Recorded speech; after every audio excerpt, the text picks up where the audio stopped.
This is NBK, nothing but Knicks. When Sim passed the assist, you know that it's #1 show that breaks down the game. If you can't play defense, stay out my way. Dribble the ball, come down the lane. 5 seconds on the shot clock, who gon' win us the game? You wanna hear Nick updates and trade rumors? Post-game reviews, this the place to tune in. So tell a friend just to keep the ball moving. Like the page if you feeling the movement. Every game we coming to win. Give us a sub like a player that came off the bench. This is NBK, nothing but Knicks.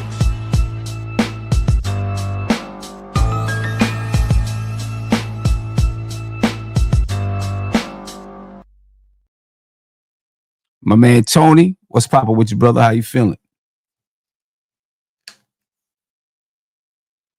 Hold on 1 second, Tone. 1 second. Go ahead. My bad. There we go. What's good, Sim? We back. I'm chilling, man. I'm chilling. And I threw up that intro. Obviously, we want the Losers Lounge intro. You know what I mean? So we're gonna start this off, make sure we start it off the right way. Let's go.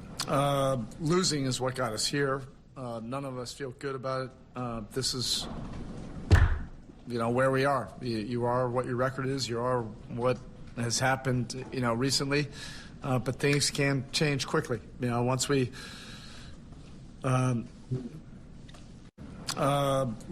Yes, ladies and gentlemen, losing is what got us here. Not the Knicks losing, but the Dallas Mavericks losing to the New York Knicks.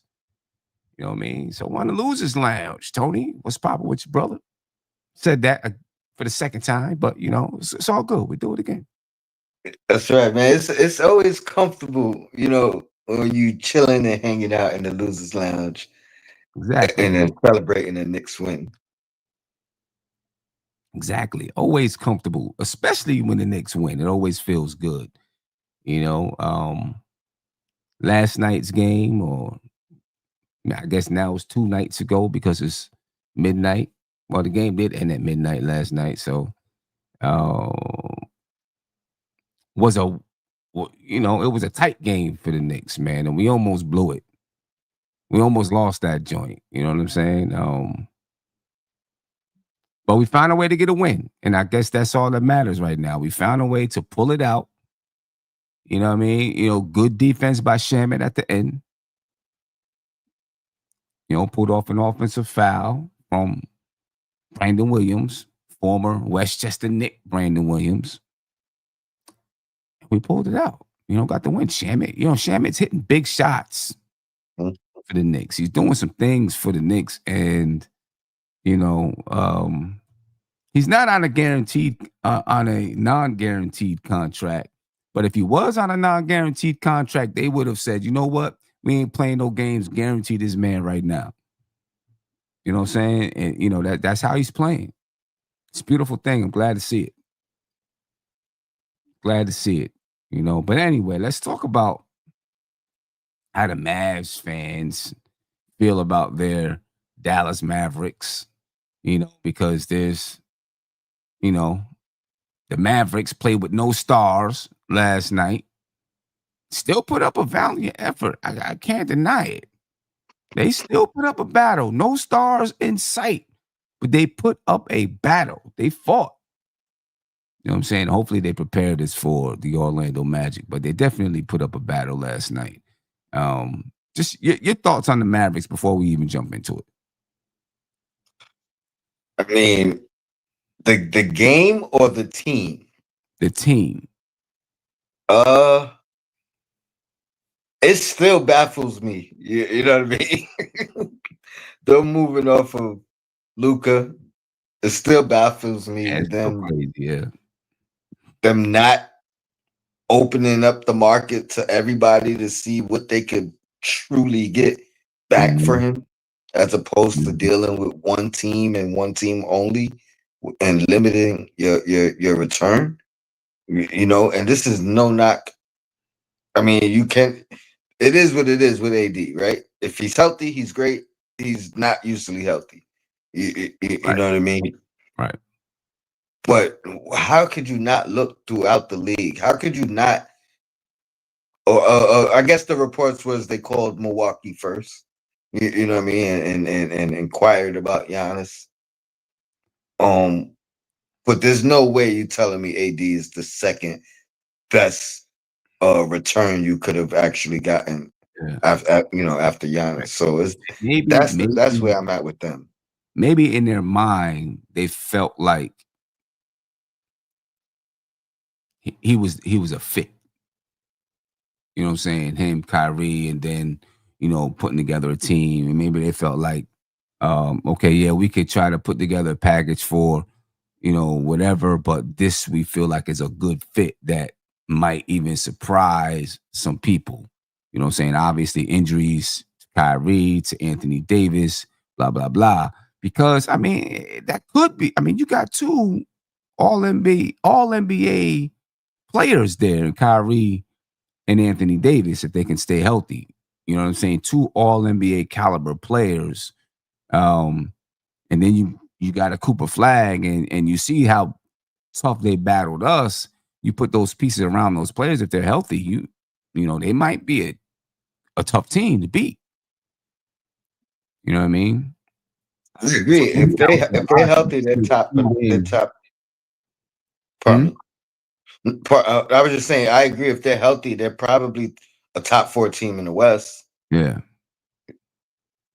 So maybe they just cued in on a couple of players and was like, okay, we can get AD. You know what I mean? And they cued in on a couple of players, and that was it. I don't, who knows? I don't know. Here's my only problem, because I agree. If healthy, solid, great team, right? They got defense, offense. I spoke about the team we played last night, and you know, as much as it was all role players, a lot of those guys are starting caliber players, not star but starters. You Hmm. know what I mean? So they got solid pieces all the way around, especially when you add them to the 2 stars and you add them with the Right. Cooper flag. It would be great if healthy. But my problem is really I just don't think AD was the right move. Like, look at where they are right now, where they're trying to pivot, potentially allegedly trying to pivot and move on from AD. The return you get for AD now is not going to be anywhere. You know what I mean? Anywhere Yeah. close to the what you gave up for Luca. So Give it's up. like Right. you getting lesser and lesser returns on you. So they didn't even think about that. Like, what if this don't work and we got to Right. pivot? Right. What can we get for AD at his age? You know what I mean? And his And injury and history. and looking for an extension. So Yeah. it's like That's I yeah. don't That's know. real. I don't know. I don't know. Armstrong too said low key the Mavericks have been missing their two max players with injury. I have been just about in every and have been just about in every game to the end. I mean that's true.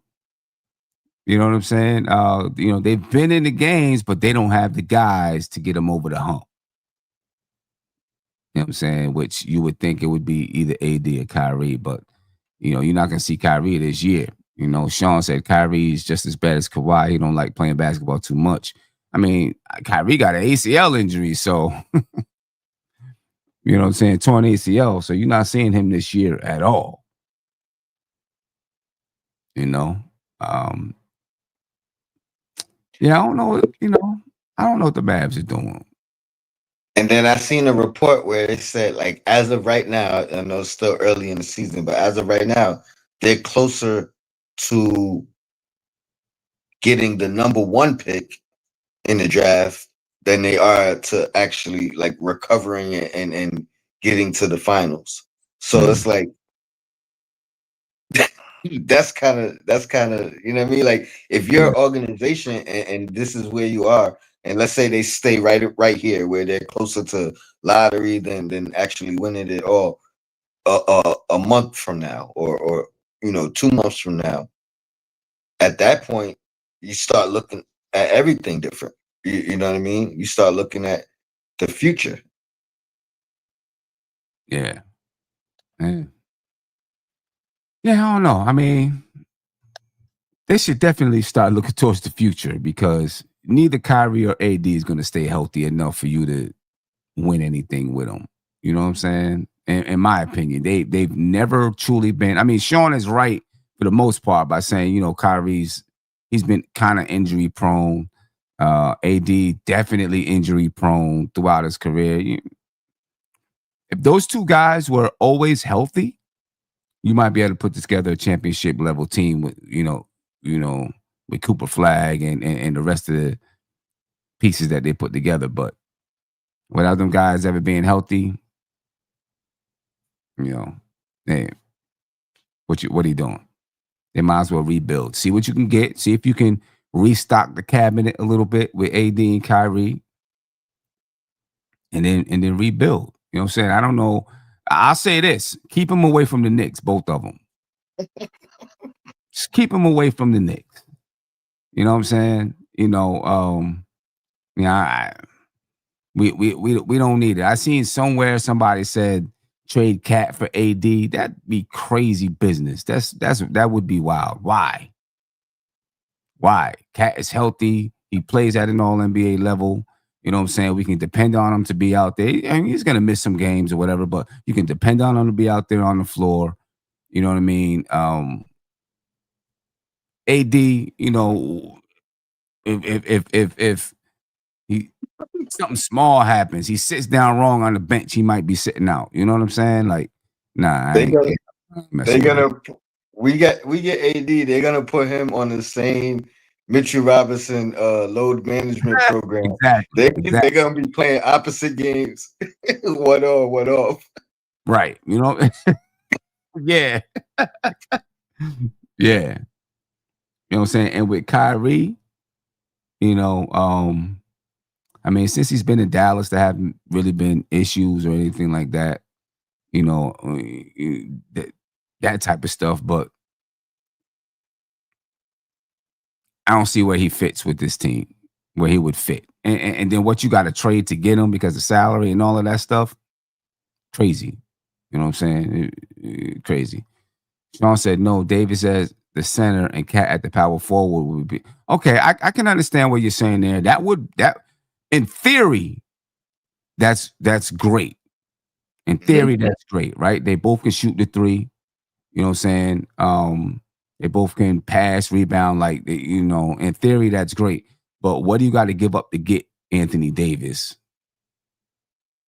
And then for him not to be there, and sometimes even in critical situations, I don't think it's worth it. You know what I'm saying? I don't know. I'd rather have the depth. You know what I'm saying? We went through last year with no depth. I don't want to give up our depth to try to make for some harebrained scheme. You know what I'm saying? I'd rather stick with what we got, let it grow, see what we do.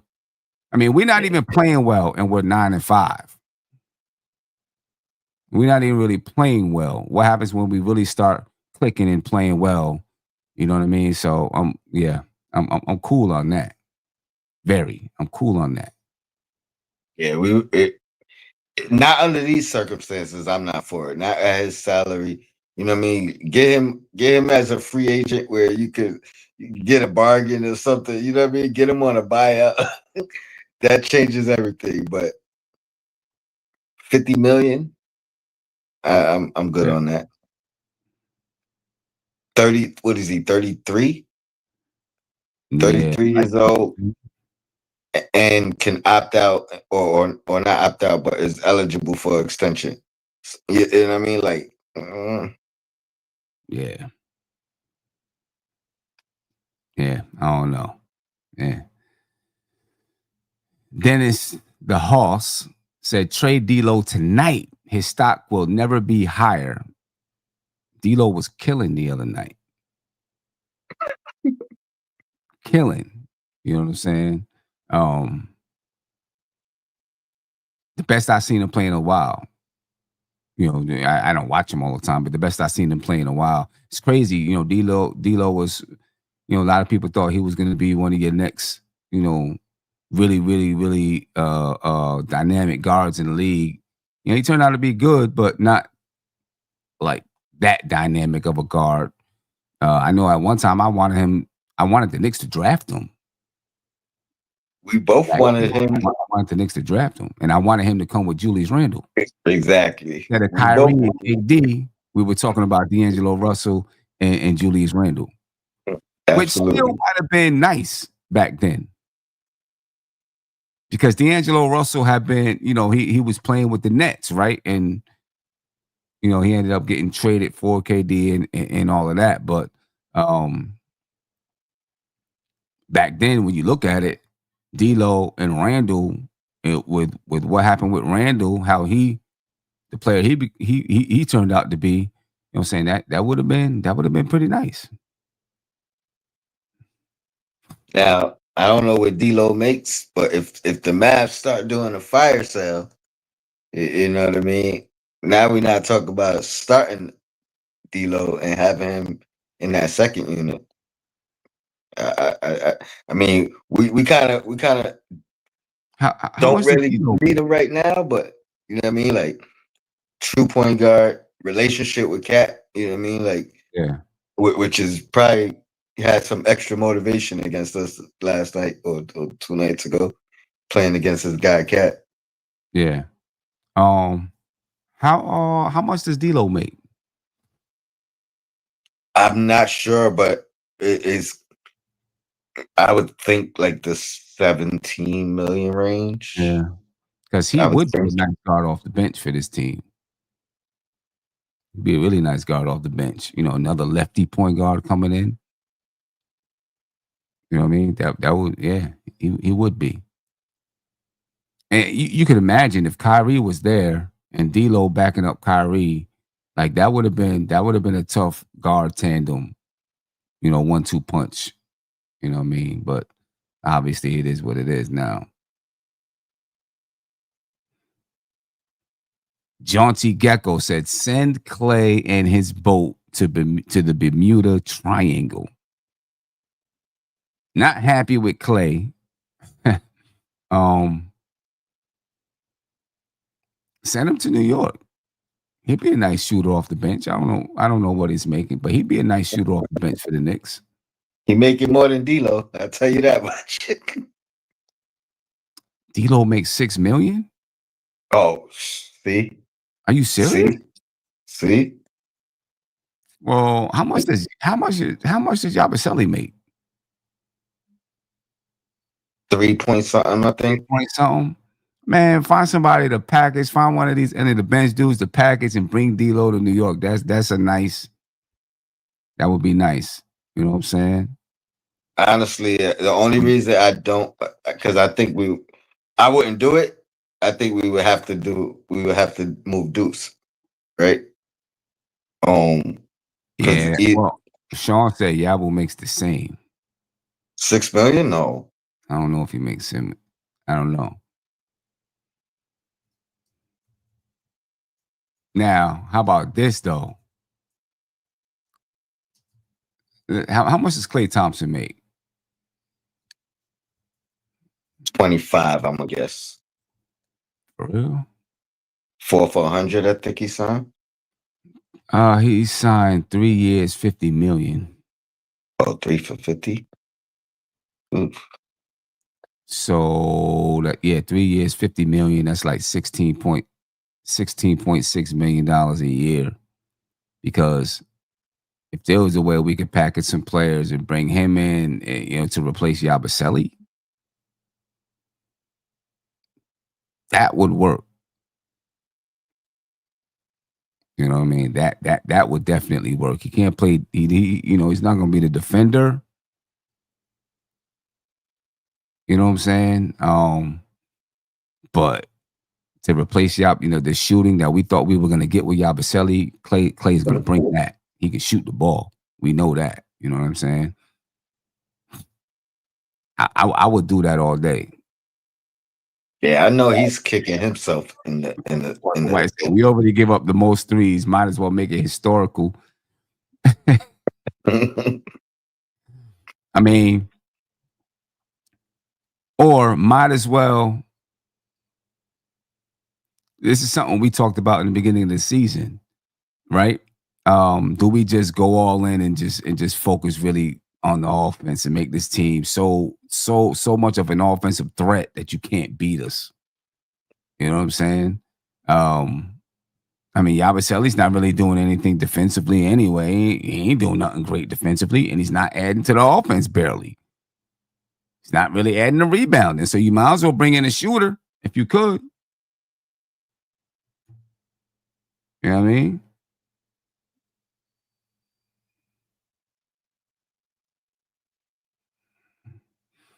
You know what I mean? Might as well bring in a shooter if you could. Still, the real AD said, I mean, I was totally fooled by that man. So I will aware that he has been a total disappointment so far. Yeah, I mean, everybody was kind of totally fooled. The messed up thing, Sim, is I was not a fan of the move initially, and then his Euro Cup. You know what I mean? It kind of changed my perspective, and then he come in here and just start laying eggs and just looking like he don't fit at all. Like there's really been nothing encouraging that you could say, all right, well, he's doing this, or he looks like this will come along. You know what I mean? Like I feel bad. I feel bad for him. I feel bad for us. Yeah. Yeah. Yeah. Diawara coming though. He Diawara, coming. yeah, he's coming. No doubt about that. Diawara is yeah. Yeah, he's coming. He's coming. Might as well talk about this guy right here. T Gun 22 said, I just knew when I saw Shaman check into the game, he was going to be the effing hero. I want to do an. I'm planning on doing an entire show on Shaman, maybe tomorrow. Just what just what he's been able to do this season, coming from where he came last season. You know what I mean? The trust and relationship that he's built with Mike Brown. Or that Mike Brown has that trust in him. You know what I mean? It's nice to see this type of resurgence from him. And he's still a pretty young player, right? Like 28 years old. Mm-hmm. Prime time. What'd you say? Prime time. Yeah, exactly. You know what I'm saying? He may be really entering his prime and maybe the Knicks got a guy that I'm not gonna say is ready to explode. He's not gonna explode, but he's gonna enter his prime and really play at the peak of his basketball game. You know what I mean? I mean, he's averaging with the Knicks, he's averaging 9.9 points per game, and that's the second most in his career. You know what I mean? The And most I feel like averaged is 10.9, and that was with the Clippers back in 2018-19.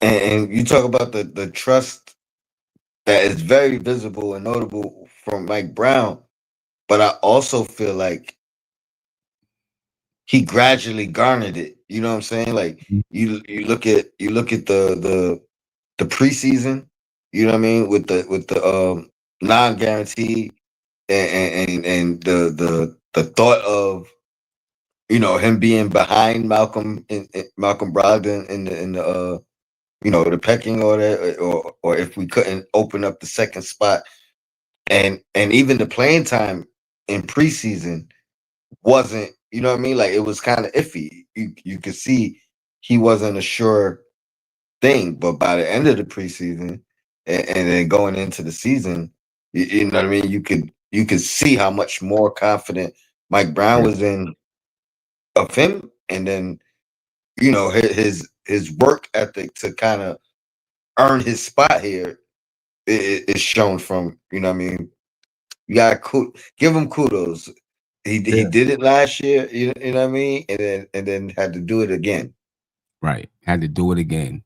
You know what I'm saying? And that's the mental toughness he brings that mental toughness to this team.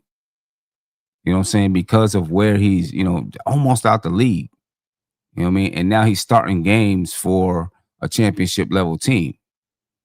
You know what I mean? He's starting games for them and producing, almost 10 points per game. And it's starting to feel like, he'll get more. He's playing 22 minutes a game. And as those minutes pick up and his teammates trust him, he may end up averaging 11, 12 points per game, which would be the most in his career. And at 28 years old, you know what I'm saying? You would expect that. And you said he's starting games, but he's finishing some games too. And he's finishing some games. He's shooting 45% from the field. He's shooting 42% from the 3-point line, 79% from the free throw line. He doesn't turn the ball over. He's a decent defender. You know what I mean? So yeah, it's it's been positive. JJ said he likes how he's doing it off the dribble as well. Now I'll say about him off the dribble, it's not really him just like breaking down the team, breaking down his players, more off the swing, right?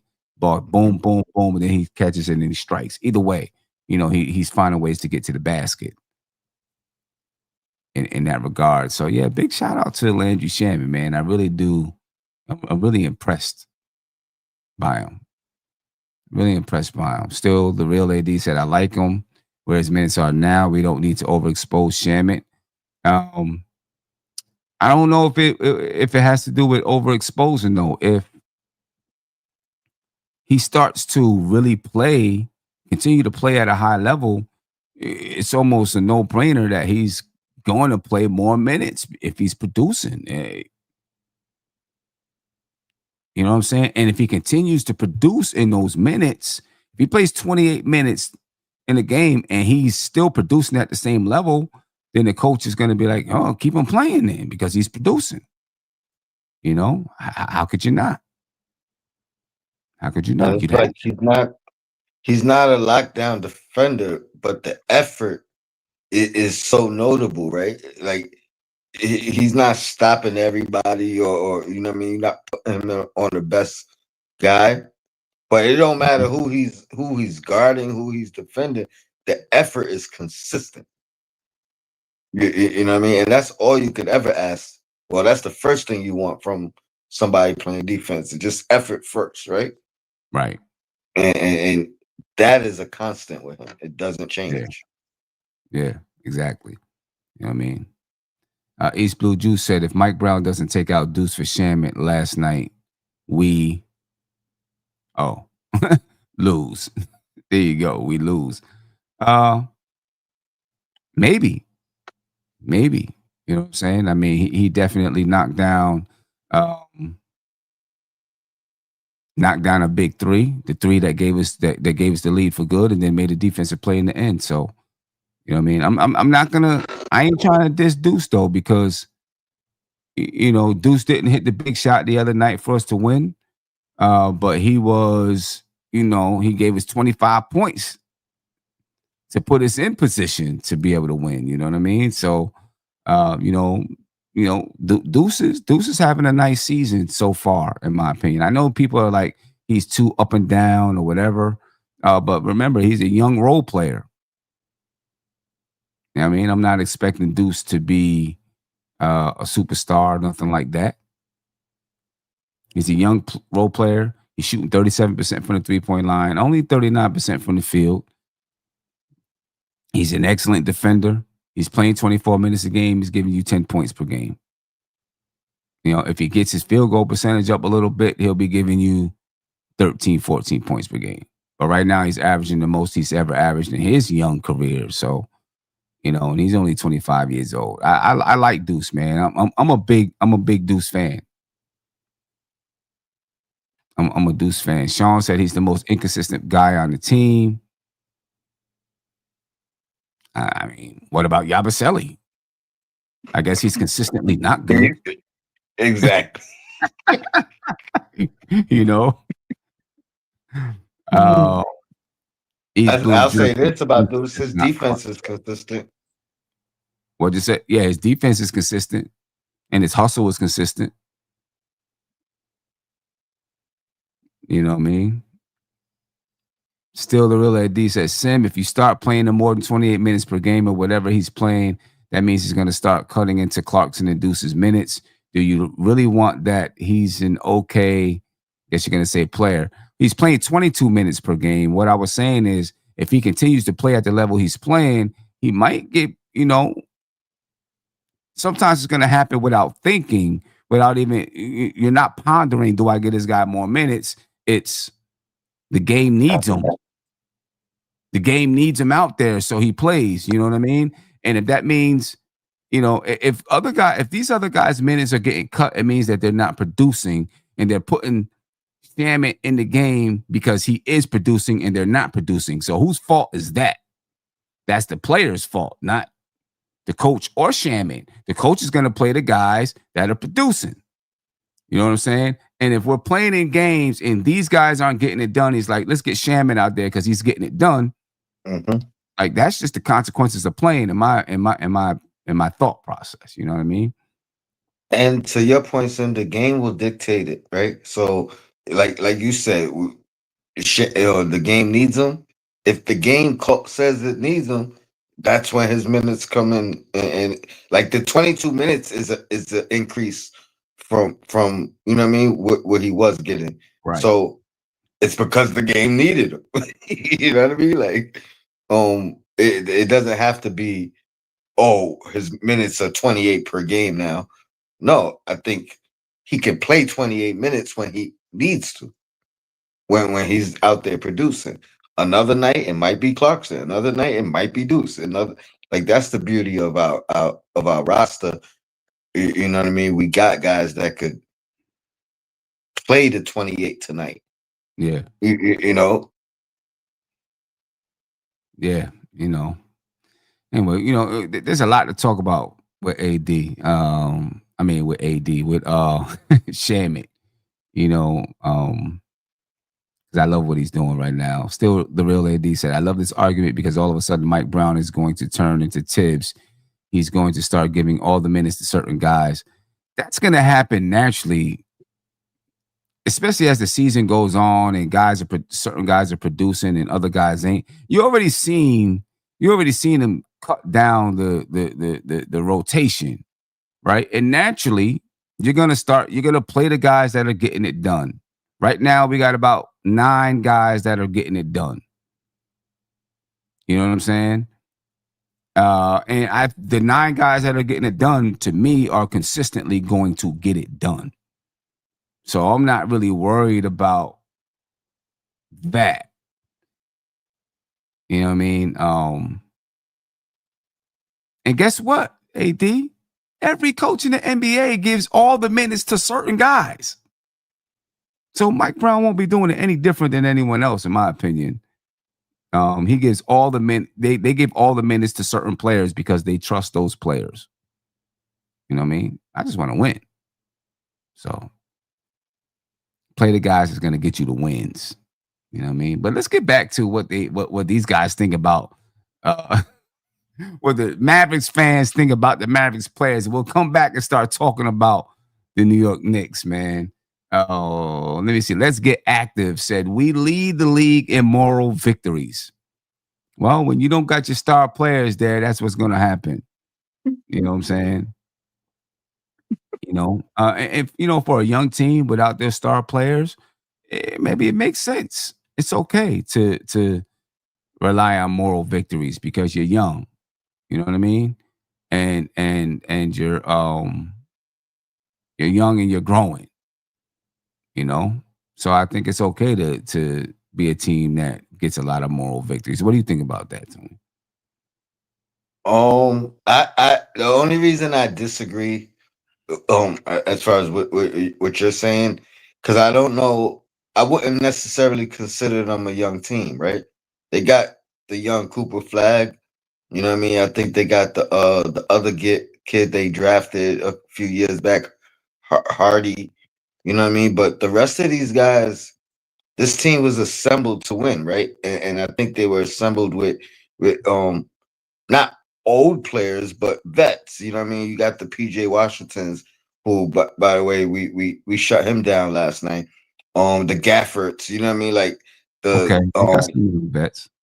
you know, they do got Lively, you know what I mean, but they brought in Clay, you know what I mean. So the team was really it was actually a more older team than a younger team, and I think that's where they are right now in that realm of trying to figure out do Yeah, we want to go young and you know what I mean, like they got Lively, Hardy, Flag, um the ex Westchester Knick guy, which I don't even know what kind of contract he's on for them. You know what I mean?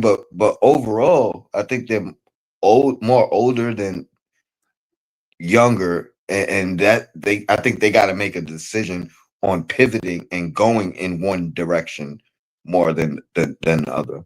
let's see who they got. I mean, they got a mix. You know, like Max Christie, he played mad minutes, 22. Jaden Hardy, He 23. young Derek too. Lively is 21. I mean, obviously Anthony Davis is older, right? D'Angelo Russell was 29. Ryan Nembhard didn't really play. Brandon Williams is 25. Obviously, Kyrie is older. Let me see. Did Miles Kelly play? I don't remember him playing. Najee Marshall is 27. Gafford is 27. PJ Washington is 27. But the guy, Cooper Flag, obviously is 18. I mean, really, of the guys that played last night, though, okay, Klay Thompson is old, 35. PJ Washington and Daniel Gafford. After that, PJ Washington, Daniel Gafford, and Najee. But Max Christie, Jaden Hardy, Derek Lively, Brandon Williams. These guys are pretty, you know, they like The the effective guys guys who are were young. playing last night. What'd you say? The guys who were effective last night, like, were young. You know what I mean? Like, I mean, but but when you look at the guys that they're playing, so you have out of a 10-man rotation, about four of them, only one of them's in their 30s. That's mhm. Klay Thompson. Everybody else is 27 or below, and not star type players. So that's what I mean. Like if you had Kyrie out there playing and AD playing, obviously the expectations would be different. But I think when you have, older role players and then a bunch of young guys, you know, you might expect some moral victories. Now if you're adding in Kyrie and AD, yeah, but neither one of those guys have played this year. You're right. I mean, So I'm looking at the construction of the roster more so than the product that's been on the that's on the floor. field, yeah. No, I hear you. I hear you. Life Get It Right said Mavs first dropped the ball getting rid of Brunson. It is crazy to think. I Mm, started this, mm. right? Jackal, the Mavs really had Luka and Brunson at the same time. And they didn't realize, I guess Jason Kidd did maybe, but they didn't realize, really, truly realize what they had in these guys. You know what I'm saying? And what they could have built between the two. They figured out how to allow them to play together. You know what I mean? The crazy thing is, it's clearly a money thing, right? Mhm. It's clearly they were penny pinching with Brunson and hesitating to offer him the 50 million that would have locked him up, Right. and he doubled up on that joint. You know what I mean, with us. So you know what I mean. By the time they gave him the offer, he was like, "Nah, I'm going to free agency." Yeah. And I don't know if he knew he could get 100, Right. but I I don't know think he I knew don't think he I could did. get the 50 somewhere else. I don't think he did. I think he was okay with accepting the 50. I think he was like, okay, this is where I'm at. I mean, now obviously, you know, he's like, he'll be like, he's going to be expecting a major, super major contract. Um, I do think Brunson is the type of guy that is like, how much money do I really need? You know what I mean? I mean, he's gonna take his money, but I think he is the type of guy that would shave off a little bit to make sure that his team could, get what they need to win. You know what I mean? Because I just think he's that kind of guy with that kind of a mindset. But they definitely dropped the ball there. There's no doubt about it. They dropped the ball big time with that one. And we thank you. And we thank them. We thank them big time too, because they definitely dropped it. It's crazy. It's crazy. You know what I The mean? best of the thing is the Lakers got more lucky than we did. Yeah, they did. Right. They just giving out players to people. we thought we had the steal of the century. Right. Right. They just giving players out. Here, you take a player, you take a player. They're just throwing players out to people. Emperor said B Will should be fined $50K every time he shoots the three. Enough is enough. I thought he had a good game. I thought he had a good game too. You know what I'm saying? He almost sent the game into, almost won it for him. Because I thought he made the bucket and got fouled. He almost won it for him. You know what I mean? I don't think they should be complaining about B-Will. I remember when he was in our organization. You know what I'm saying? And he was just a super fast point guard. I think he played back when Elfrid Payton was here. Okay. He was just a young, super fast point guard back then. But he was definitely small. I guess the Knicks just couldn't find any, any Was space. that the player? Was that the play of the game on Shamit's end, or was that the blunder of the game on B Will's end? Good question. It's a good question. Because if you listen to the announcers, they believe that Shamit actually bumped him before he hooked Shamit. So they thought maybe a foul should have been called before the offensive foul was called. You know what I mean?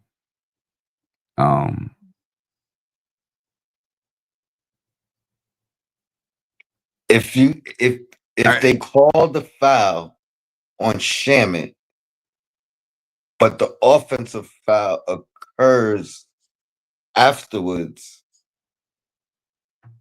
do they negate the bucket and you only shoot two? Or how does that work? I think, because they would have negated the bucket and the foul would have been on the, they would have been shooting anyway, because I think the Knicks were over the limit, but the foul would have been on the floor. Okay. Right. It would have been an on the floor foul.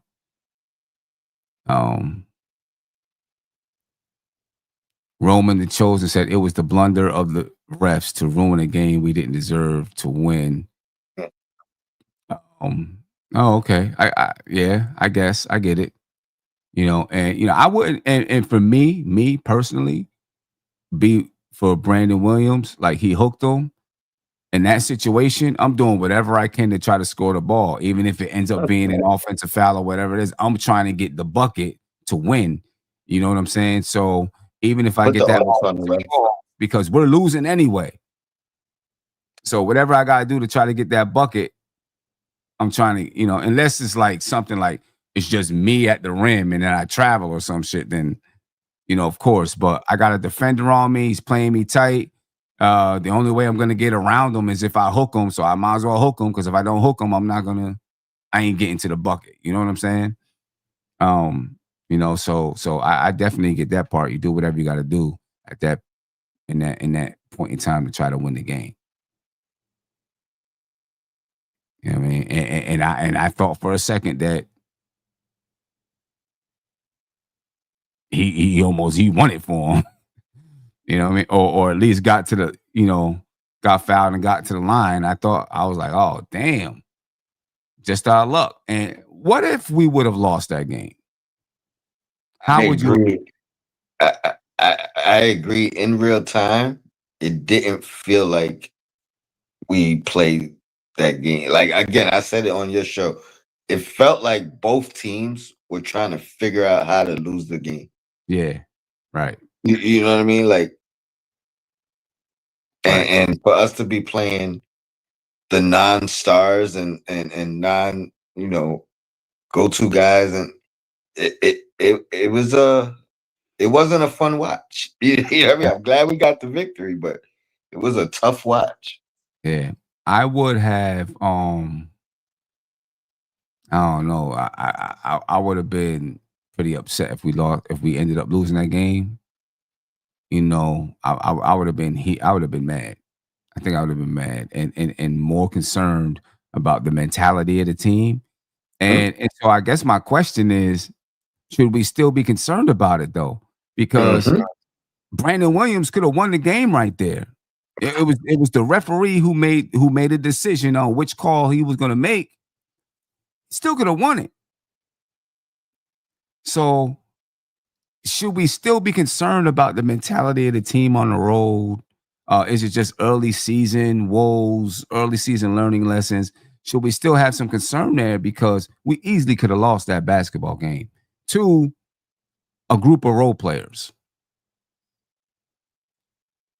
I guess it depends on how you feel about why what took place took place. You know what I mean? Because even in real time watching the game, it did feel like it was a. Now again, Brunson only missed 2 games, but it felt like they were adjusting to his return. Mm-hmm. I told you before the game even started, I thought Brunson was gonna play because it was the Mavs. You know what I mean?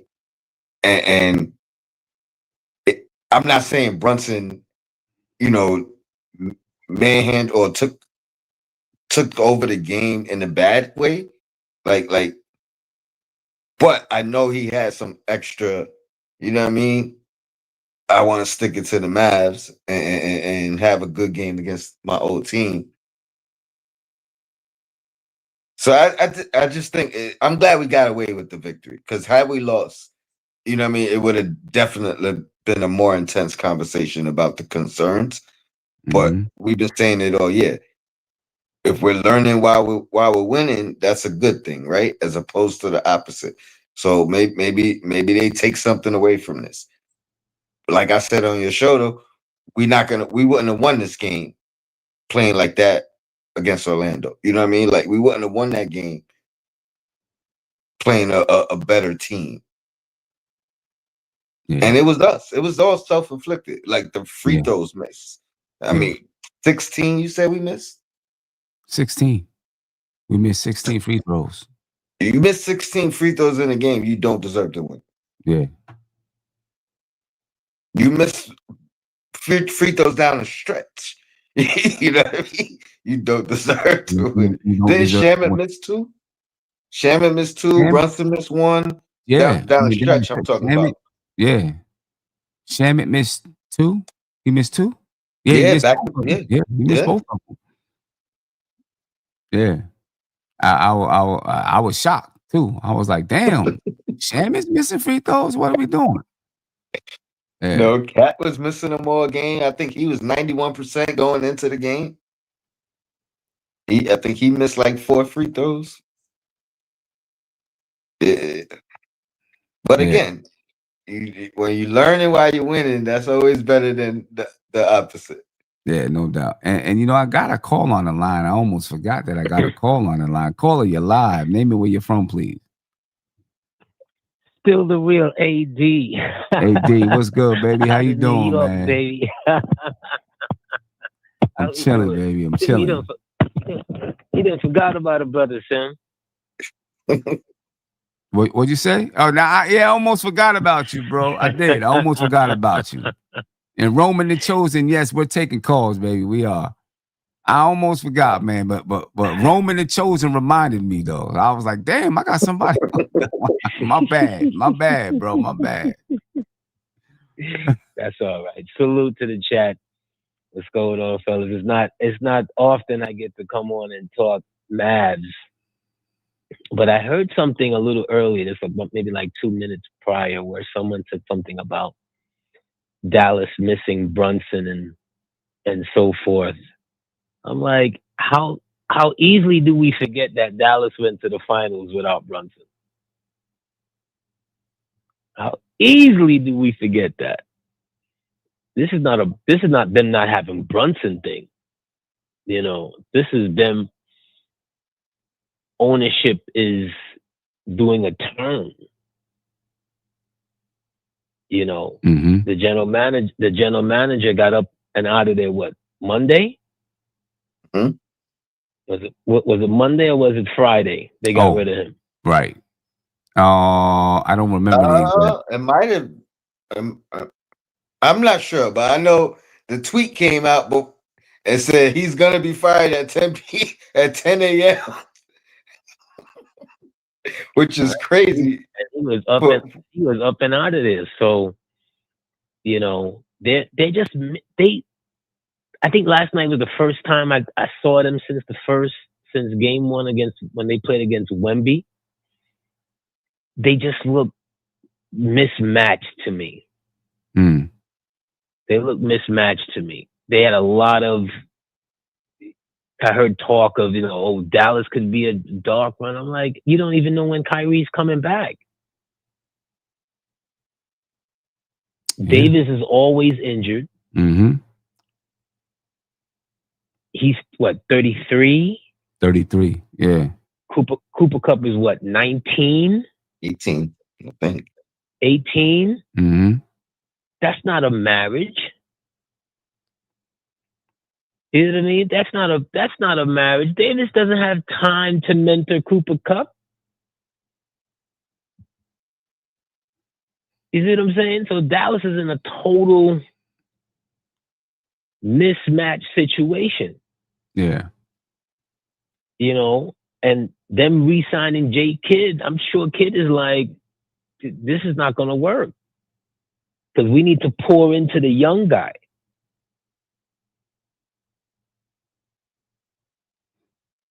Yeah, I mean, I'm sure he probably is. You know, and it would make sense for them to just pour into the young guys. I mean, because neither one of those guys are going to be healthy or remain healthy. We know that. You know what I'm saying? Those guys are, they're both 33 years old. Both had suffered mad injuries. You know what I mean? Where is there room for Cooper Flag to grow with them two there, especially with Kyrie there? Not to say that he's just going to be selfish, but it's just it's Kyrie. Yeah. Nah, I agree with you. I agree with you. So talk to me about the Knicks. I haven't heard from you about the Knicks in a while. How you feeling about the team? Is he still here? Oh, he must have hung up. I thought he was still here. Oh, well, I guess we'll get we'll get the next caller in. You know what I mean? Two things. That you got the Sean Richardson comment up. I was just saying that before we went live. Yeah. And shout out to Sean Richardson. This is back-to-back streams where Sim said, I agree with Sean Richardson. Is that something? What's going on? The world is coming to an end. I'm agreeing with Sean. Wow. I don't even think he was here when I agree. I don't think he was in the last show. He was in the last show, but I don't think he was there and heard when I said I agree with him either. I got Jay Chosen on the line. Jay Chosen, what's popping with you, brother? How you feeling? Yeah, what's popping, my brother? How we doing tonight? I'm good, baby. I'm good. No doubt. Yeah, I'm using my other Ron man. It's my music one. Okay. The chosen one, the same guy. Yeah. It'd be kind of weird if there was two chosen ones out here. Anywho, look, when I saved that comment, and I wish the Dallas fan would have Dallas. Oh yeah, Dallas. My bad. I hate the Cowboys, so I was just lost myself for a second. I wish you would have stuck around and answered your question a little bit because I was interested in hearing what he had to say because if you think about that team, and you think about all that Fugazi, that how that trade went down and all that stuff. I think about my team now, our team, right? Mm-hmm. And Mm-hmm. Brunson being to me a bulldog combo guard, and if he was used properly while he was there, he could have ran with Luka exactly what we need here. A point guard next to JB, so they both could distribute, but he doesn't have to be over. He's a scorer. You know what I'm saying? He's a scoring guard. You know what I mean? So he doesn't need to be necessarily the main distributor of the ball. Now Bridges has been taking a slack here and there, but to think what they had, like everybody think that they really got off. I know Luka is a once in a lifetime, right? But AD healthy, Kyrie healthy, with the rest of that crew would be nothing to sneeze at. You know what I'm saying? You put Kyrie, who do you have? Clay. I know he's older, but then you got all those other big men that they picked up. PJ Washington. What's my man's name? I actually would love to have on our team right now that they got from the Wizards. Gafford.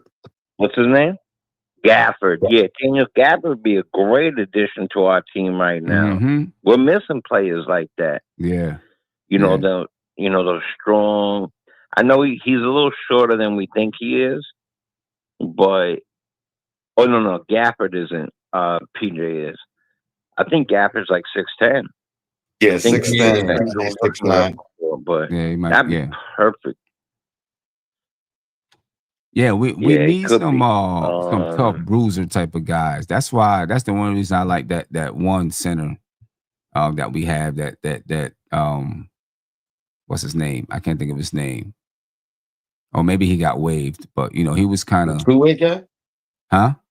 The two-way guy? The one with the weird last name? Yeah, what's his name? He's a center. The one we said kind of like a Taj Gibson type of guy. He's on the team. Jameson? He's still on the team? No.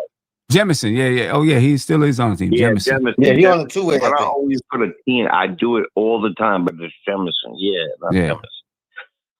I mix him up with we had another dude at the same time, Tobavin or something like that. His last name was, and I'll put that name in there. I like Jemison. You're right. He's a back to the basket center, arm in the air, applying the pressure. We don't have that. No matter what it is, I don't know. Like Mitch. Can we know it at this point? Mitch is not doing that. Cat's not even doing that. Yeah, Cat's not. Dude, Cat is either cradling the ball and spinning and running towards the basket, coming downhill, continuously hitting the floor. How long is that going to be good for us? Mm-hmm. Or starting at the top of the key. See, the craziest thing is our point guard and our biggest guy.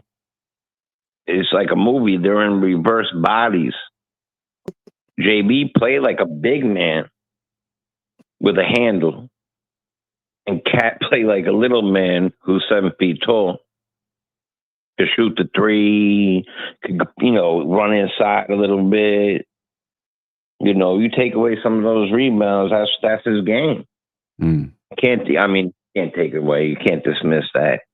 But my question, there's so much questions now, right? Because we're supposed to blow that team out, right? We're the sought after Eastern Conference team, right? Supposedly Jones, right? Supposedly Jones. We are the sought after team, at least in the East. Right. Right? Why did that game come down to a maybe call. A maybe call by the refs. When I say a maybe call, I'm saying maybe Sal called from Vegas and said, "Don't let that happen." Call, blow a whistle. Do you think? Do you think though that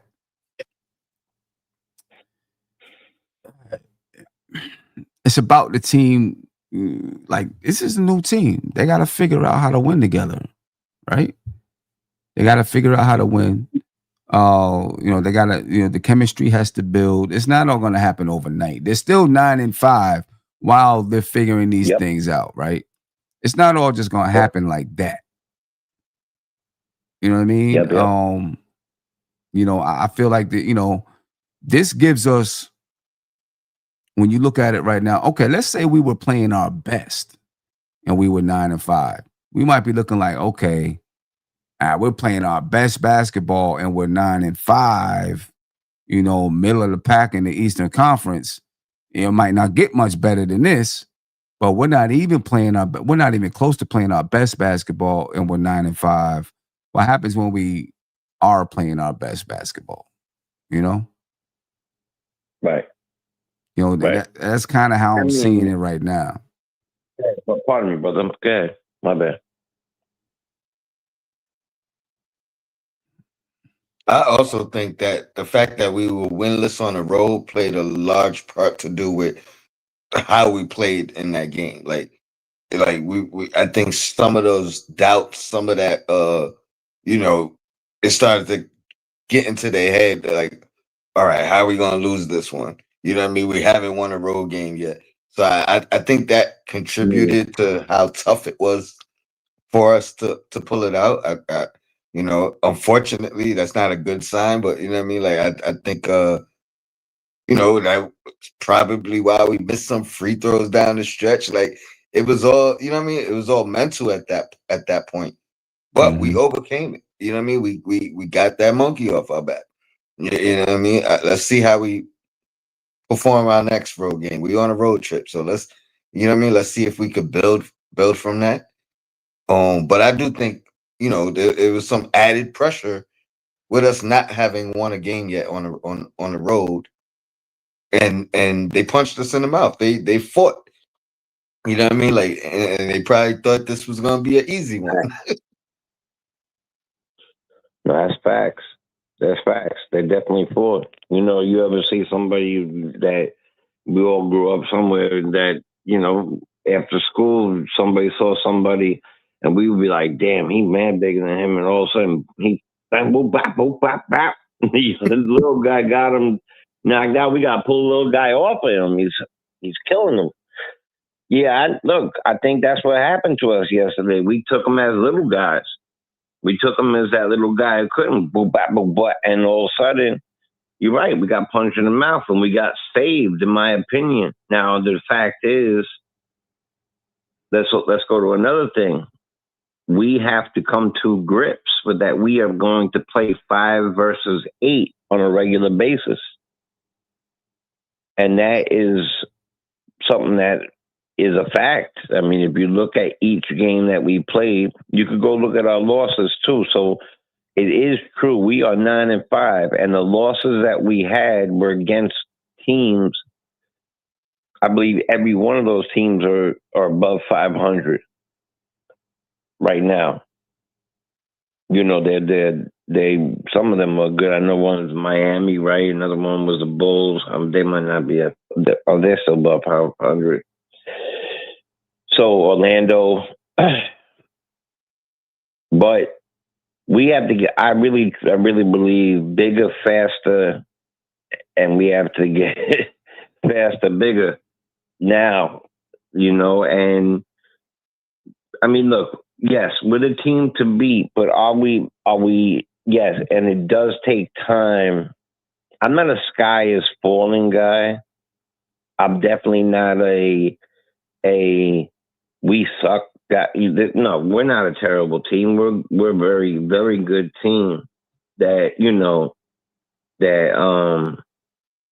that is gelling I think a big factor not only is the fact that we did not expect at all not to get anything at a Yasabelli. Nothing at all. I mean, it was a big signing for us, right? Him and Clarkson getting that with the cap the way it was and all that. That was supposed to be big. And the only thing big about that was the guy we signed. Right. You know? And I'm not trying to take jazz, man, because I'm getting older. I'm not in the same shape I used to be either. But but you're not playing in the league and you're not 20 something years old. You know what I mean? Right. I'm double his age, and I used to be in shape, but now I'm just in shape. It's different. You know what I mean? So, I agree. You're right. I'm not paying. And if they gave me that type of money, man, I would be looking like, oh, forget about it. You gonna give me that shot, especially in the Garden? But not everybody's the same. I think. Look, we have a fighting chance. If it's not finals or bust, what is it? Because every year we've taken a step up. I don't care who the coach is this year. If it's not finals or bust, what is it? Especially with a hurt Boston team, a hurt. We took care of Cleveland, no problem. Every year there seems to be a team where we weren't. Every year it's supposed to be Boston, but there's a team that seems to sneak up. Last year was Cleveland. Now this year's Detroit.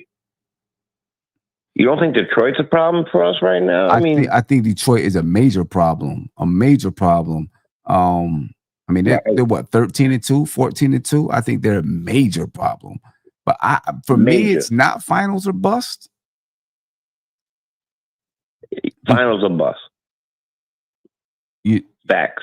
For you, it's finals or bust. For me, it's not finals or bust. Oh, okay.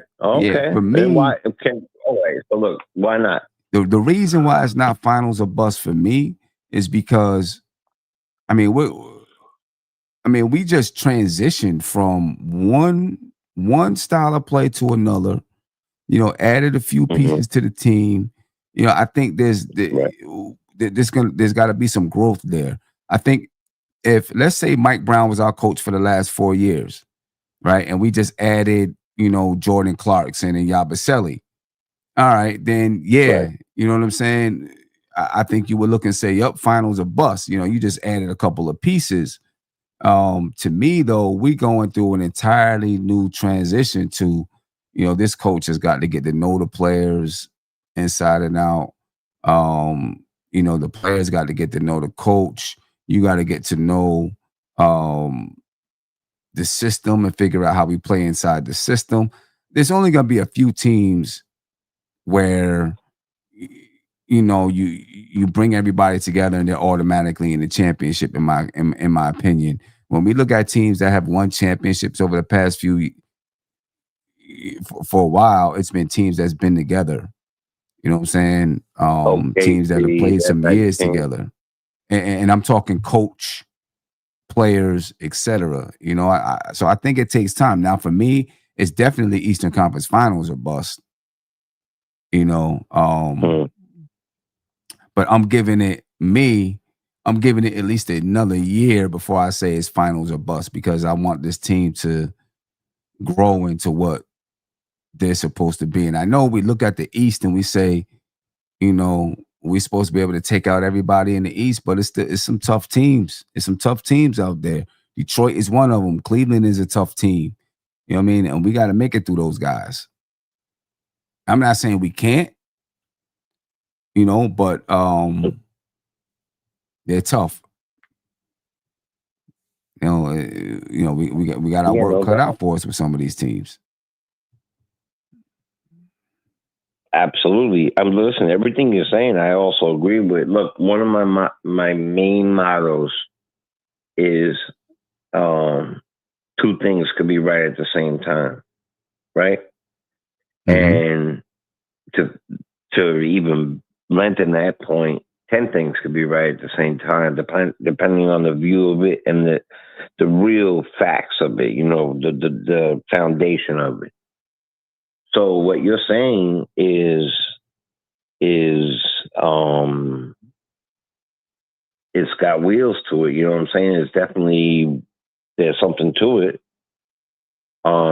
At the same token, the team made moves, particularly starting last year and in this offseason, to improve on a team that has consistently improved yearly. So at the same time, teams that we were used to be, let's not forget, the team was comprised to beat Boston first and foremost. That was the first thing it was comprised to do. Mm-hmm. So then, okay, we do that. He go. We do that. We come back from 2 20-pointers, and then the young man gets hurt. I never liked that. By the way, if anybody roots for anybody who to get hurt, that's foul. Should never do that. I want to play a team at the full strength, and at the same time, I don't want to see anybody get hurt. So we come back from two games like that, we win the series, whatever. Then they add a couple people. That bruising dude that we keep talking about is not the guy now. So yeah, maybe we need a little more. I'm not saying that the sky is falling. I think that if you took a pulse of people here right now, I'm not quite sure what the response would be, but what I've seen around and what I've heard around, to me, most people, it's finals or bust. And not only is it finals or bust, but for me, it's winning the finals or bust. Mm-hmm. You got JB right now. How old is JB? What, 28? And then we're about to give him a big contract. He deserves a big contract. Right. Yeah, I think he's about 28. Right? So he's not going anywhere anytime soon. And then he's going to get that contract. The contract that he shaved off the first contract, like, because that's what champion style people do. I'm not quite sure he's going to do it the second contract. I know that, you said it earlier, but you did it the first contract, and maybe you will. Look, I don't know what the man seems to be like an all-world great guy, so I don't know what he's going to do. But there's something that feels just different, feels a little bit off, and it shouldn't feel that way, especially since we AKA improved our bench. We improved our bench. Why is Mitch getting 13 minutes? And why is he sitting down every other day? Are we that scared to use our center? If so, let's trade him. Right. Now, who wants to trade Mitch? Nobody, really, because he gets 9 offensive rebounds in 16 minutes at that time. Okay, great. But how else are we going to go out and get a real big guy? We trade Towns. But who wants to trade Towns? Maybe half the fans. Right. For the Greek Freak, something like that. I think I'd do it in a heartbeat. But where we need an official big guy who could play 30-something minutes and be the other guy, allow Towns to go out and be that quasi-center power forward, or we need to get that quasi-center power forward and let him start and let Mitch come out and do his thing off the bench, not double big man style, but like somebody else that's athletic to do that. Let Towns get his rebounds, let Mitch get his defensive game in with his offensive rebounds, giving us, because 9 offensive rebounds is a possibility of 27 extra points. So, I don't know. There's something about it. I don't think we necessarily need a pure point guard, but we definitely need a combo guard to complement our combo guard, whose name is Jalen Brunson. A combo guard or more of a Somebody facilitating needs to guard? talk to Mikal Bridges and say, "Hey, don't you know you got a dope 10-footer?" But are you saying we need a right? combo So what guard? I'm saying to you is, are if you we're saying gonna we need a use combo JB guard, another combo guard to complement Jalen Brunson, or a facilitator to complement Jalen Brunson? Okay. You heard what I'm saying? More of a facilitator. More of a facilitator is what I'm saying. But no, definitely 100%. 100%. More of a facilitator. More of a facilitator. But I'm not sure, like, at that point, what is the lineup? Is the lineup the point guard, JB at 2, Mikal at 3, OG at 4, Cat at 5? Then I'm good with that. I'm good with that because I don't think that Brunson necessarily needs to concentrate on facilitating when he is our best scoring player. And he himself is a combo guard. Yeah. He's not a point guard. He's a point guard. He's a shooting guard that can play point guard. Right. I agree with you. I agree with you 100%. So, and the only pure point guard we have is who? Kolik. Kolik, maybe. So, you know? Yeah. Yeah. I mean, just want to say, I think that we have a delay on my side. Yeah, and maybe, there might be a little delay. I'm talking over you or nothing like that, but if I am, I apologize. No, I get it. And I It's probably appreciate a the little time. delay. No doubt. All right, Jay. I appreciate you, bro. Yeah. Peace. What do you think about that, Tony? What he was saying? I mean, for you, is it finals or bust? It still is. I ain't gonna lie. Like, Okay. I mean, I'll even concede and say Eastern Conference Finals, but I mean, even if I say that, it's still got to be a Game 7. You know what I'm saying? Like, we can't regress in any sense, in my opinion. Part of it is still the statement after the firing. You know what I mean? The singular goal, because again, you know, you are too with Tibbs fans. You know what I mean? Like, we think he deserved better. You know what I mean? As far as the firing and everything. And then again, this has nothing to do with Mike Brown. This is just about Tibbs and what he did for this organization. My question to you is, if it's not finals or bust,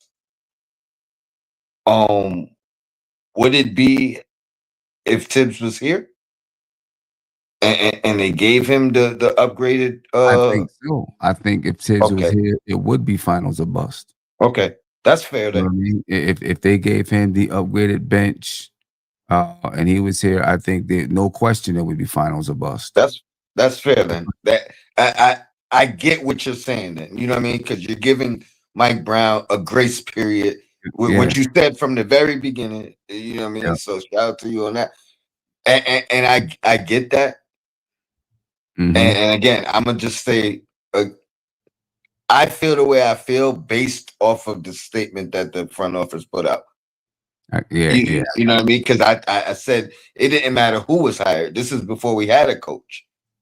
I said that they just put more pressure on this guy, whoever the next coach is. You know what I mean? They put more expectation because they didn't give them. They're not giving them a window. I mean, I think they tried to clean it up later, but they didn't. It didn't sound like the new coach was going to have a grace period or a window to improve. Right. They said the roster we have is a championship roster, and we should be there. You know what I mean? Like, so that I'm only basing it based off of the statement. I don't see the grace period or the window. So I'm gonna say Game 7 Eastern Conference Finals or better. or bust. Mm. Yeah, okay, I can agree with that. Game 7 Eastern Conference Finals. Yeah, yeah. Roman says, so then your reasoning is Brown in a new system. Basically, that's my reasoning. Brown in a new system. I just feel like it takes time for those things. You know, it takes time for that to come together. You know what I mean? I mean, when you look at OKC, you know, them dudes been together for a while. Cleveland, they've been together for a while. Indiana went to the finals last year. They've been together for a while. Detroit's actually been together for a little while. You know what I mean? You know, when you look at these teams, they've been in the players have been in the same system, same coaches, you know, for 2-3 years. You know, so I think that chemistry grows and builds. I disagree with Sean. I disagree with you. I don't think 82 games is enough time because you have to include playoffs in that. Okay, you learn something during the 82 games, but when you get into playoffs, it's a different beast. It's a different monster. You might learn something new about your guys. Look at You might, Cleveland last year, yeah, exactly. and, You know what and I'm the saying? season they had in 82 games, and then Right. You know what I'm saying? Like you might, you might get in there and guys have a reaction that you didn't count on because it is the playoffs, and so all of a sudden this guy ain't no good to you now. You know what I mean? So like I think it takes time. I think you got to go through. I'm not saying it's impossible. I'm just saying I think, most teams are gonna have to go through at least one playoff not series, but playoffs together before you really know what the team is. You know what I'm saying? And you really know how the players need to know how the coach is going to react. Like when that type of pressure hits you is a little bit different than just the regular season pressure. You know what I mean? So that's why I think, you know, the 82 game season ain't enough to learn it. I think you got to go through a playoffs and you start to, and then now you really figure out who these guys are. You know what I mean? the cool thing about that is as much as you and me both are Tip supporters, you're actually giving Mike Brown, Yeah. you making it fair for him, right? Mm-hmm. Because like before, when they put that statement out, I was saying, all right, whoever the next coach, they're in an unfair position, but you're Right. you're giving him, you know what I mean? Like you're saying you're making it fair for him. You're not throwing all that expectations and stuff on him from the jump. Yeah. So Yeah. And I've always felt that way. You know what I'm saying? That it's gonna take a little bit of time. You know, Sean said it was Cat's first year last year, and they were 2 games away from the finals. The coach was the problem. Well, if so, see, I know you're gonna say that. That's where we really, really disagree, Sean. Because if you're saying it was Cat's first year last year, which it was, right? Cat came after training camp, right? They were getting ready to go into preseason or the season. When no, he it came. was no, it was a day or two before training camp. Okay. Yeah. A day or two before training camp, right? Which means you had to now change everything that you planned for over the summer, right? So it's not a guy that you've worked with for a couple of years. I mean, you had him before, but now you got a totally new team that he had to fit into, and we still made it to the Eastern Conference Finals. Right? To me, that's kudos to the coach for that. That is kudos to the coach. You know what I'm saying? But also, you had something in place that you could fit one player into. And I think that makes a big difference. You had something in place. This is what we do. This is how we play, right? Brunson, OG, these guys understood the system, whether or not you like the system, they understood the system, and this is how we play. You had to fit this guy into it. This is different. You got to fit the whole team into this system at one time. Right? Tom Thibodeau had been through playoffs with Brunson, with OG, right? With Deuce, with a couple other guys, with Mitch. Right? So you understood how these guys might react. He leaned on it. And you can lean. What'd you say, Tony? I said he leaned on it. And you leaned on it. Exactly. You know what I'm saying? So I think that's a big difference between what the two coaches have. Now, obviously, Mike Brown has a few more pieces than Thibodeau did, but I still think that's a big piece that Mike Brown doesn't have yet. Tom Thibodeau had been through the playoffs with these guys, with some of these guys, for a couple of years. You know what I'm saying? So you have something there because you've been through that. And now you added a piece. You added two pieces in Bridges and Cat. Now we added some bench pieces, but now it's a totally new system. And Mike Brown doesn't know how these guys are going to react. Mike and the guys Brown don't know the system. What'd you say? And the guys don't know the system. So everybody's learning. Right. Everybody's learning. You know what I'm saying? So it's something different. It's something different. So I think it takes time. It's going to take time for Mike Brown to learn those things.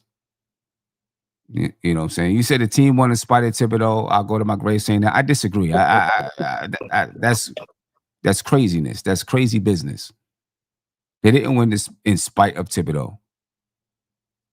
That's crazy business. But we have a new coach now. You know what I'm saying? We have a new coach now. That coach has made mistakes early in the season. He's done some good things early in the season. You can say the team is winning in spite of Mike Brown figuring things out. No, I think they're winning because of Mike Brown too. Because of the system, because he decided to cut the rotation. Right? They're winning because of him too. Obviously not just because of him, and obviously not just because of Tibbs. It's a team. Do the people who really feel like it's championship and bust, or the people who share in Sean Richardson's sentiment, if we don't win it all, or does Mike Brown, is he the scapegoat? Does he get the blame? Or you know what I mean? Like if it's championship or bust, and Thibodeau was the problem, does Mike Brown automatically be the solution, or can he be a problem too if we don't win? You know what I mean? Or like what's the problem now? If Tibbs is gone and we got a new coach, if we don't win it, who gets that blame? Right. And to me, to blame Mike Brown, this is where I say you're being very fair, because I think it would be unfair to blame him after 1 year. You know what I mean? But on the flip side, I think that what if would remain. Like, what if we never moved on? You know what I mean? Like, what if Tibbs had a deeper bench to rely on? So I think it's gonna be interesting. It's gonna be interesting how it plays out at the end, and who feels what about who. You know what I mean? Like, I'm gonna be intrigued by what fans feel, which kind of way, and who they blame, and things of that nature. I think a player gets blamed before the coach. Yeah. It's gonna be I don't know. Still, the real AD said, bust doesn't mean that you fire the coach after 1 year. Bust just means that expectations has not been met. And how can we fix this? But before you get there, you need to do all you can do for the season. Yeah, I get that. I understand that. It doesn't mean you fired the coach. It just means that we failed this season, right? It means we failed. It was a failure. To me, I wouldn't look at it as a failure if we didn't make it to the finals. If we made it to the Eastern Conference Finals and lost in Game 7, I'm not going to look at it as a failure. I'm going to look at it as, we learned a lot about the team. He learned a lot about the team, and he's going to figure out how to get us over the hump. That's the way that I'm seeing it. In my brain, we need to be in the NBA Finals during his tenure. That's the way I see it. Hopefully win an NBA championship during his tenure. Yeah, so why does Sean why does he keep wanting to argue with me about Tibbs? I keep trying to talk about Mike Brown, focus on Mike Brown. I'm supporting Mike Brown. And Sean, you keep wanting to argue with me about Tibbs. Stop. We got Mike Brown as the coach now. Tibbs is the past. It's gone. It's over. You know what I'm saying? It's over with. You wasn't hearing me right now comparing Mike Brown to Tibbs. The only thing is, Tony asked me if Tibbs had remained the coach, would it be finals or bust? And I said yes. That's it. That's the only mention of Tibbs up here. We were talking about Mike Brown and the grace period that I believe he deserves. But you want to argue about Tibbs. Do you have a bromance for Tibbs? And maybe that's the reason why you hate on him so hard. You really do like him, but you don't want to admit it. Is that what it is? Maybe you and Tibbs are very similar people. Stubborn. You know what I'm saying? Stubborn. Maybe you two are very, very similar people. And so when you look at Tibbs, you're looking at your personality in the mirror. Maybe that's what it is, Sean. Why you can't get over it. And you keep on battling me about Tibbs. Maybe it's you. I don't know. To me, the fact that you said yes, that it would be championship or bust if he was here is telling in itself. You know what I mean? And like the fact that you got the grace period for Mike Brown and you said had Tibbs remained here, it would be championship or bust. That should tell everybody everything they need to know. You know what I'm saying? Because that changes everything to me. So yeah, what's Sean got to say? Tom Thibodeau ruined my love for my team for the years he was here. Man, that's hogwash. Get out of here. Wait. Before Tom Thibodeau. So if Thibodeau ruined your love for the team, he didn't bring the love back. That's what exactly. Come on. So you were in love with the Fizdale teams? You were in love with Kurt Rambis and the Jeff Hornacek teams? Those are the teams you was in love with? Man, get out of here, bro. You bugging. Wow. Tibbs literally ended the Knicks and Bruce's era. And, we was going through it. We was going through it. That's crazy, Sean. I'm sorry. That's a wild take. Ruined my love for the team. Wow. That's crazy. That's wow. I don't know about Sean. But Sean, I think you're tired, bro. What time you got to work in the morning, Sean? I think you're tired, bro. Something. I think he's tired. You know what I mean? I think he's tired. 17 wins. 17 wins. I think the year after that, we had 21 wins, and then Thibodeau comes. You know what I'm saying? Come on, man. Come on. Crazy. That's crazy business. Like we were the laughing stock of the league we were the worst team out there. AD, they find me. They find me. Maybe it's something with my personality that you know what I'm saying? I don't know. You know what I'm saying? You gotta lie, man. This is a great show tonight, though. I ain't gonna lie. Right. It is a great show tonight. You know what I'm saying? It is definitely a great show. You know, late night. I haven't even eaten dinner yet. I'm about to eat dinner when I get off of here, if that's what you want to call it. I got a sub waiting for me. I'm gonna smack it, but you know what I'm saying? You know, yeah, I don't know. Well, we play Orlando on Friday. I mean on Saturday. I think the Dallas, like I said last night, I think this Dallas game has helped prepare us for this next. I mean, the first game obviously helped prepare us, but just helped us to get mentally in shape for Saturday's game, because they're gonna play a little more physical. You know what I'm saying? And Dallas played, their big guys played a little physical with us, not to the level of Orlando, but a little physical with us. You know what I mean? So hopefully we're prepared mentally to get that win on Saturday. I got Silk Sutton on the line. Silk, what's popping with you? Hopefully your mind is clear, because the last time we spoke. Yeah, I'm good, sis. I'm good. I'm leaving that man alone. He actually looked like he's playing a little bit better defense. I'm leaving him alone. So I'm good. You ain't gonna hear none of that stuff from me tonight. Okay. All right.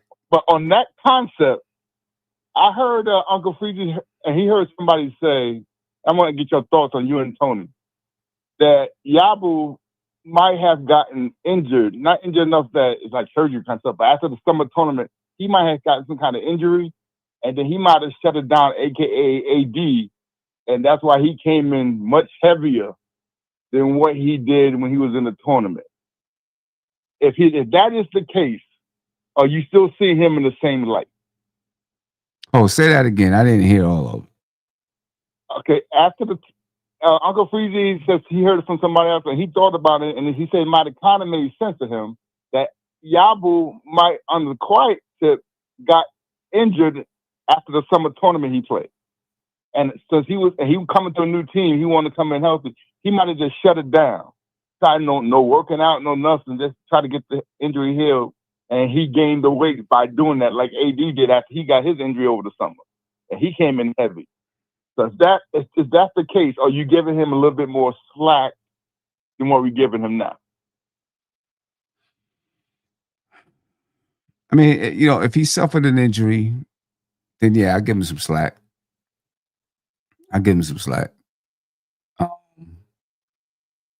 It's just what I see. I feel like it wouldn't matter. Just from what I see, it just doesn't look like he fits. You know what I mean? Well, yeah, he don't fit what we're trying to do with him. He's not a backup big center. And Philly fans thought he's not a backup center. But we try to see if he can be a pressure for us. And he's not, even when he was in shape with Philly, he was getting beat by centers because he don't get up high enough or to block no shots. Depressing can block shots. And he can get pushed around with bigger centers. He still can block people's shots. Yabu ain't that. He's a pop. Uncle Freezy put it right.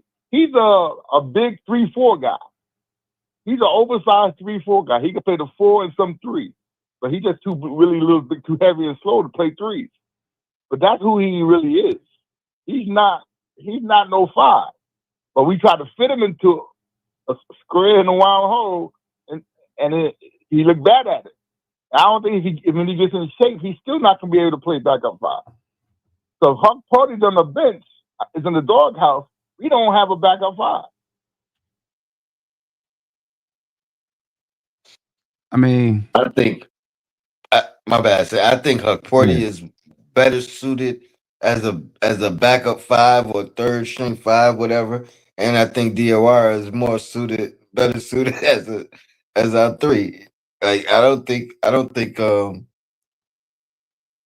think ideally if Yabusele's gonna fit and work out here is it's gonna be as a 4 and not as a 5 and not as a 3. Yeah. I think if Yabu game don't change by Christmas, Leon Rose is trading Yabu. That's normally the time Leon Rose looking to be making trades. He like to give us enough time. He don't really like doing stuff after trading deadline. He like to do stuff in Christmas, January, to give it time to implement whoever we bring in before the playoffs. So I think Yabu game better improve. He looked better last game. I ain't gonna lie. He was standing in front of this guy defensively. He wasn't hitting the shots. That's the only thing that made. But he had a plus all the whole time he was out there. So while he was out there, he wasn't getting beat like a cone.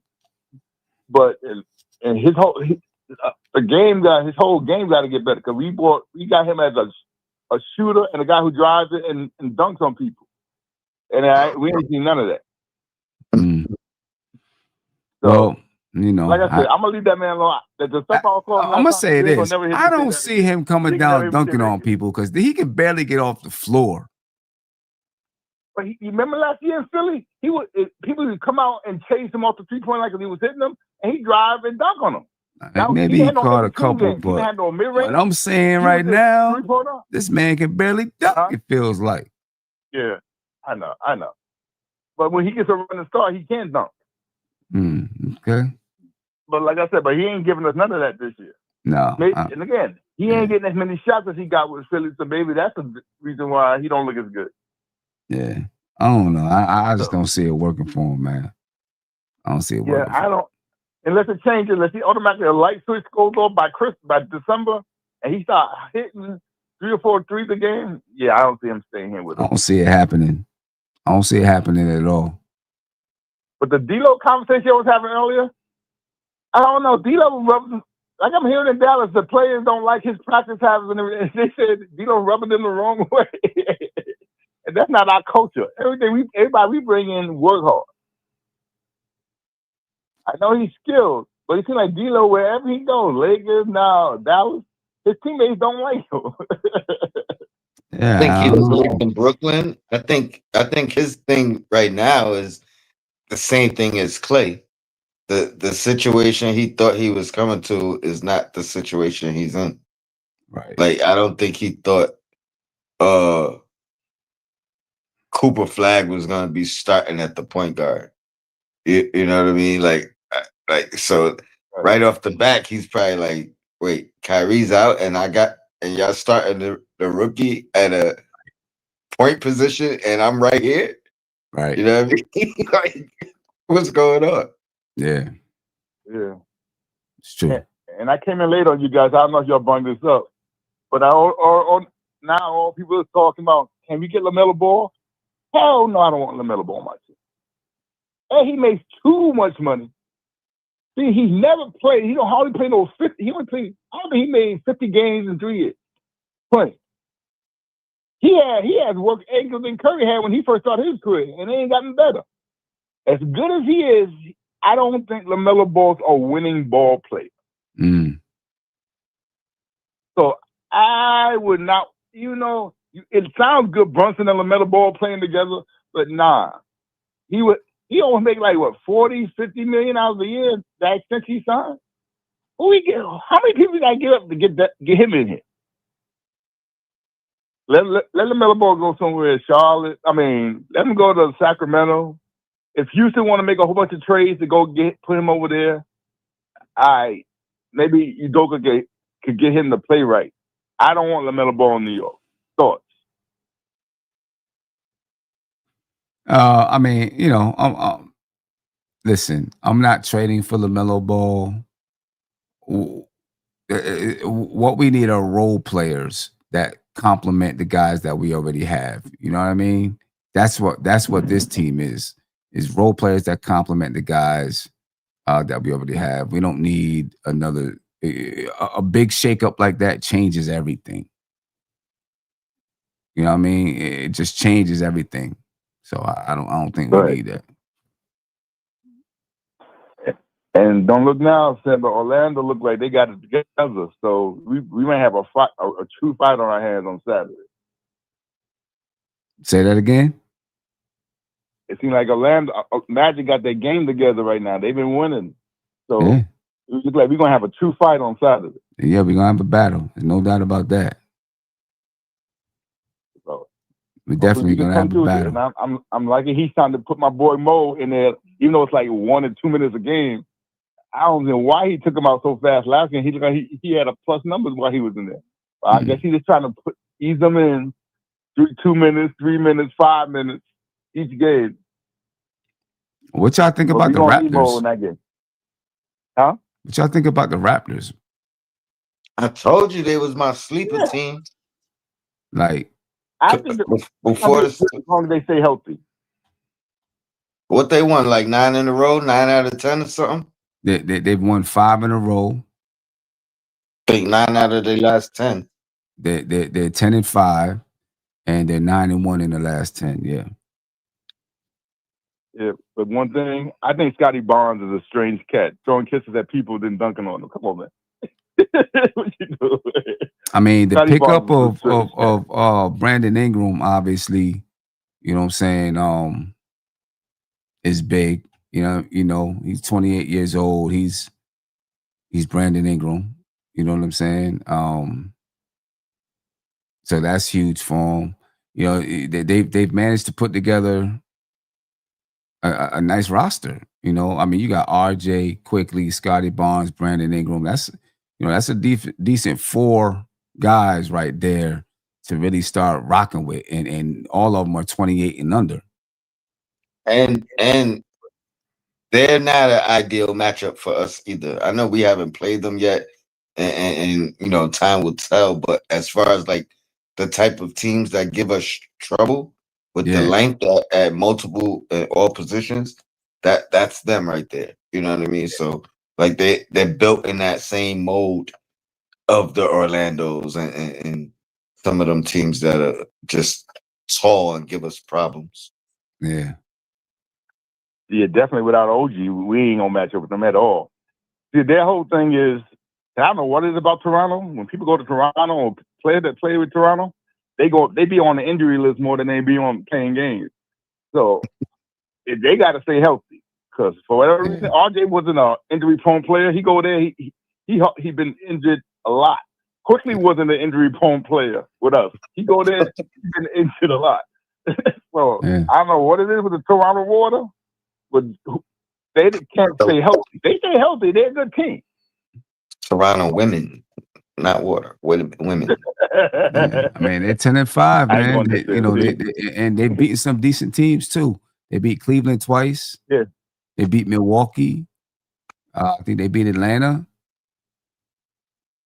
You know, so I guess we'll see how serious they are as the season goes on. But you know, right now they're number 2 in the Eastern Conference. Detroit's number 1 at 13-2, and they've won 11 straight.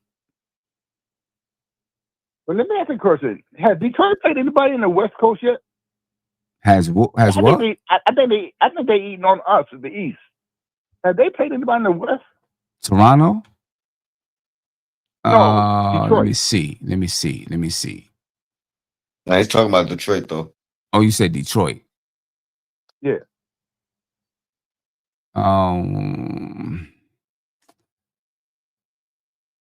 I mean, they've definitely played a lot of East Coast teams. They have beaten when the season, let me get to when the season started. They beat Orlando. They beat Dallas. They beat Memphis. They beat Utah. Okay. I mean, these aren't good teams. They beat Brooklyn. Right. Philadelphia, Washington, Chicago, Philadelphia, Indiana, and Atlanta. So they've only played a couple of West Coast teams, 3 West Coast teams, but none of them are great teams. The weaker West Coast teams. Okay. All right. See, I need to see them go against Houston, Denver, OKC, even the Lakers. And if they go and start busting their behind, then I'm gonna be a little nervous. Well, I mean, they're taking care of the teams that they're supposed to take care of then. You know what I'm saying? True. Obviously. I give him no slack, but I can't even give him an NBA Finals chip yet, like some people trying to do, until they go against those teams. Let me see that. I mean, I ain't giving them no finals chip, but you know, they're starting the way people thought we was gonna start. Right. You really think that? Because we had everything new. They've been in that system since last year. Yeah, I know. But some people thought we were gonna have, you know, a crazy start. Yeah, I never thought that. Because everything, you know, the cat role has changed from what Tibbs asked him to do, to be the hub initiator. Tibbs let that be up to Brunson last year. Cat get his shots when he got his shot, but he wasn't trying to make him the middle guy, hub guy to set people up and passing and all that stuff. So that was going to take an adjustment. That's why he was acting all confused to get in the year, because that's something he wasn't used to. So, but we'll see. Like I said, we need to get Orlando some payback. They beat us in our home court, so we got to beat them. Yeah, we need to take care of them for sure. Then go to Disney World. Right. Yeah. Don't let them bully us like they be trying to do so. And they plan to bully us too. That was right. Their plan. I know.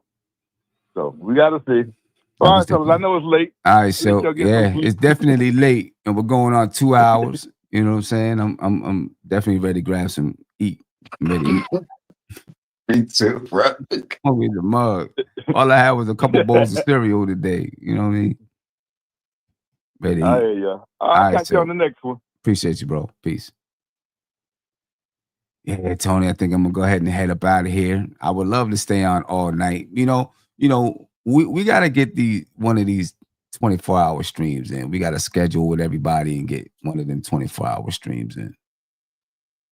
Do it like Castanet and them brothers. You know what I'm saying? Yeah, you know, we should do it 24 hours. Like one of these nights when there's a back-to-back.